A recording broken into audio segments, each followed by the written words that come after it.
Assalamualaikum warahmatullahi wabarakatuh. Saya Rifqoh Zahirani, NIM 20234015, Program Studi Perpustakaan dan Ilmu Informasi, Fakultas Bahasa dan Seni Universitas Negeri Padang. Jadi di sini saya akan mempresentasikan laporan observasi kearifan lokal di daerah saya, yaitu tepatnya di Kabupaten 50 Kota, Kecamatan Kepur 9. Yang pertama yaitu latar belakang. Minangkabau merupakan wilayah yang sangat kental dengan adat istiadat. Minangkabau menganut sistem kekerabatan matrilineal, yang mana dalam sistem integrasi keturunan berasal dari ibu. Ibu di Minangkabau biasa disebut Mandeh Kanduang. Mandeh Kanduang berfungsi sebagai penjaga harta pusaka kaum. Selain Mandeh Kanduang, Mamak juga berperan penting dalam suatu kaum. Mamak merupakan saudara laki-laki dari Mandeh Kanduang. Masyarakat Minangkabau juga kental dengan adat Bagala Datua. Biasanya gelar Datua diberikan kepada Mamak yang dituankan dalam kaumnya. Setiap Datua adalah Mamak, tapi setiap Mamak belum tentu Datua. Seseorang yang diberi gelar Datuk berasal dari garis keturunannya. Gelar Datuk didapat dari kaumnya, sebagai yang memimpin kaumnya, yang mana tugas seorang Datuk mencakup segala bidang dalam kaum tersebut. Tugas Datuk Minangkabau diantaranya mencakup masalah perekonomian anak dan kemenakan, masalah pendidikan, masalah kesehatan, perumahan, keamanan, keagamaan, serta menyelesaikan perselisihan dalam lingkungan anak kemenakan dan masyarakat nagari.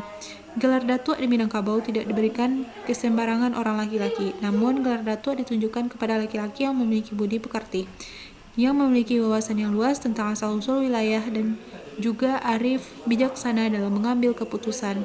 Pada dasarnya, seorang datuk dalam kaumnya memiliki citra yang baik. Citra datuk di Minangkabau dapat dilihat dari caranya bersikap dalam kehidupan sehari-hari. Citra datuk dapat dilihat dengan cara kepemimpinannya terhadap kaum yang dipimpinnya. Seorang datuk yang tidak memiliki sifat-sifat sebagaimana mestinya datuk tidak akan mempunyai wibawa dan tidak akan disegani oleh anak kemenakannya, apalagi untuk yang diikuti dan dipatuhinya. Datuk yang demikian akan merusak nama baik penghulu atau datuk yang ada di Minangkabau, baik dari pandangan pemerintah maupun dari pandangan anak kemenakannya dan masyarakat banyak, serta merendahkan kemurnian adat Minangkabau. Pada zaman sekarang, peran datuk banyak yang berjalan tidak sesuai fungsinya, sehingga citra datuk menjadi buruk.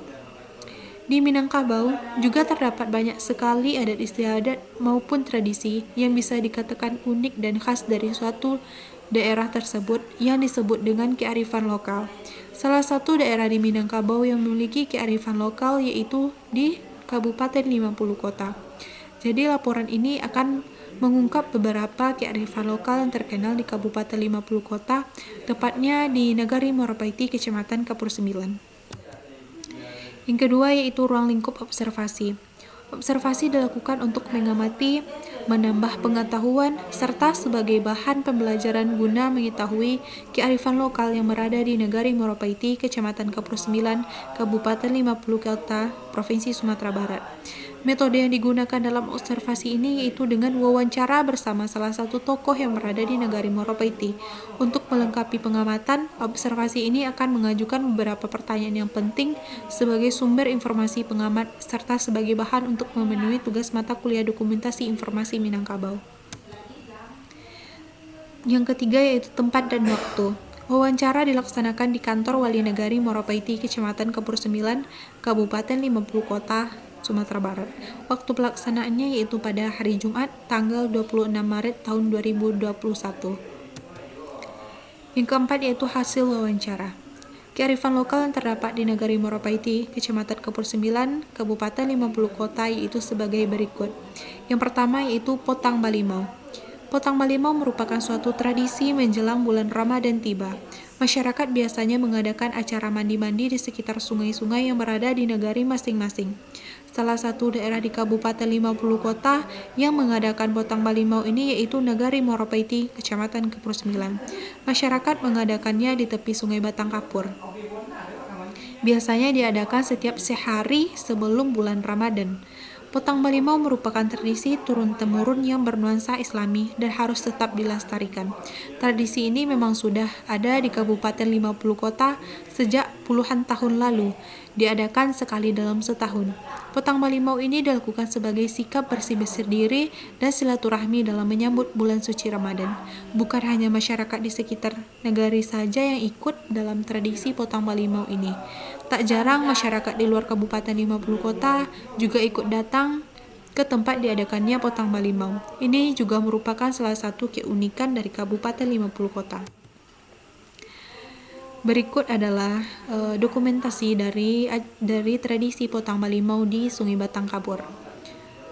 Kearifan lokal ini berdimensi nilai lokal karena masyarakat sudah memiliki aturan atau nilai-nilai lokal mengenai perbuatan atau tingkah laku yang disepakati bersama oleh seluruh anggota masyarakatnya.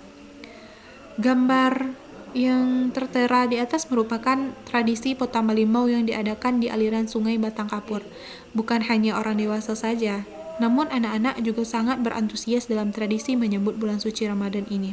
Biasanya masyarakat mandi-mandi di sungai dan membawa jeruk atau limau untuk membersihkan badan mereka.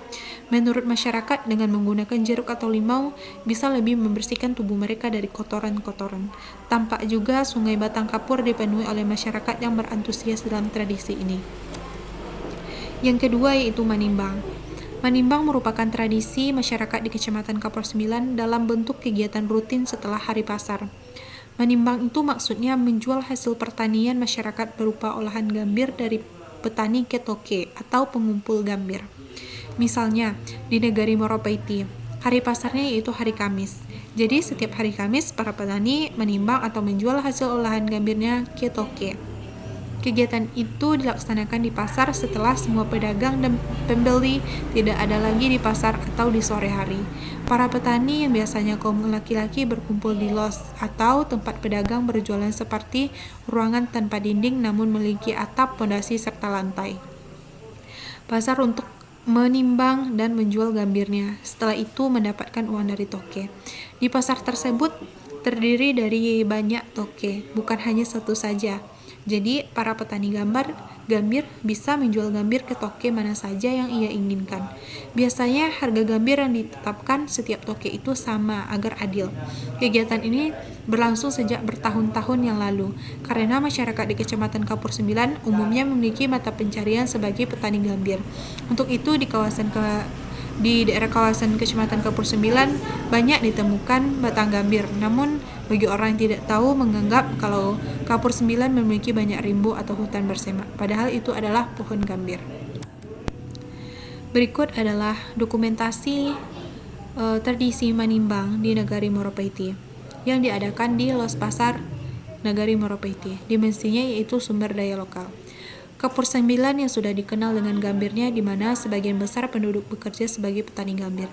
Gambar di atas menunjukkan salah satu aktivitas dalam penjualan gambir yang disebut dengan menimbang, yaitu proses penimbangan gambir. Gambir yang telah siap diolah dan diedarkan ini diantarkan ke pasar untuk ditimbang dan dijual kepada toke. Di Kapur 9, setiap nagari memiliki pasarnya sendiri dan diadakan bergilir setiap harinya. Seperti gambar di atas, aktivitas tersebut dilakukan di Pasar Moropaiti, salah satu nagari di Kecamatan Kapur 9. Di pasar ini, setiap petani akan menjual hasil panen gambirnya. Dan tampak juga antusias masyarakat yang kebanyakan bapak-bapak berkumpul di pasar. Ada yang menjual gambirnya dan ada juga yang membeli gambir dari para petani-petani tersebut. Selanjutnya yang ketiga yaitu Pacu Sampan. Pacu Sampan atau bisa disebut dengan Selaju Sampan merupakan salah satu kearifan lokal di Kabupaten 50 Kota, tepatnya di Negari Moropaiti, Kecamatan Kapur 9. Kearifan lokal yang berada di Moropaiti ini sangat diminati dan digemari oleh banyak masyarakat. Pada dasarnya, Pacu Sampan ini sudah menjadi tradisi atau alek anak Negari Moropaiti yang telah turun-temurun mulai dari zaman dahulu sejak Negari Moropaiti itu ada. Di Kecamatan Kapur 9 terdapat sungai yang besar dan memiliki aliran yang sangat panjang yang disebut dengan Sungai Batang Kapur. Untuk itu, masyarakat khususnya di Moropaiti mengadakan Pacu Sampan dalam bentuk lomba di aliran Sungai Batang Kapur tersebut. Biasanya, setiap sampan memiliki pendayung lebih banyak 10 orang saja. Pacu sampan ini adalah kearifan lokal yang harus dipertahankan sampai saat ini, karena acara atau lomba yang merupakan tradisi dalam bentuk olahraga pacu jalur ini, yang mana sampan mana yang cepat sampai di garis finish ialah pemenangnya. Peserta dari pacu sampan ini kebanyakan masyarakat dari negari Moropaiti tersebut, dan pesertanya juga dibolehkan dari luar negari Moropaiti. Berikut adalah dokumentasi tradisi pacu sampan. Pacu sampan di negari Moropaiti. Dimensi kearifan lokal ini yaitu nilai lokal, karena masyarakat sudah memiliki aturan atau nilai-nilai lokal mengenai perbuatan atau tingkah laku yang disepakati bersama oleh seluruh anggota masyarakatnya. Gambar di atas menunjukkan salah satu kegiatan yang rutin diadakan di Kecamatan Kapur 9, tepatnya di negari Moropaiti. Kegiatan pacu sampan tersebut diadakan di aliran Sungai Batang Kapur. Seperti yang terlihat di gambar, setiap sampan terdiri dari 8 orang pendayung yang di antara satu sampan dengan sampan lainnya akan saling berlomba dan beradu kecepatan untuk mencapai garis finish.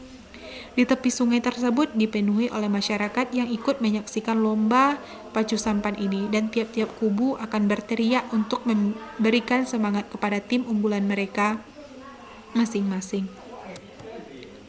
Kemudian yang kelima yaitu lampiran, identitas narasumber.